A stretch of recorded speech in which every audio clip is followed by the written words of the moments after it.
रोज 10 वाजेपर्यंत मथुरेचा बाजार भरायचा.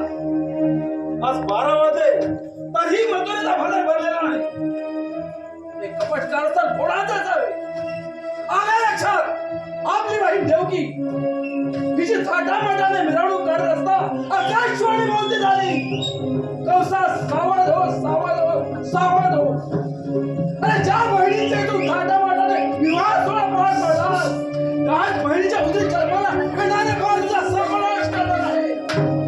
हे शब्द काढी करतात मी देवकीला रथातून घेतो ठार मारणार.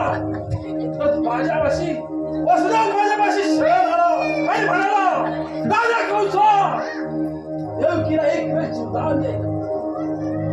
देवकीच्या उदित जन्माला येणारी 6 बाळा मी तुझ्या स्वाधीन करीन. आणि त्याचप्रमाणे केले. 6 बाळा माझ्या स्वाधीन केली आणि 6 शिळेवर आपटून आपटून मारली आणि 7 विकांच्या हातातून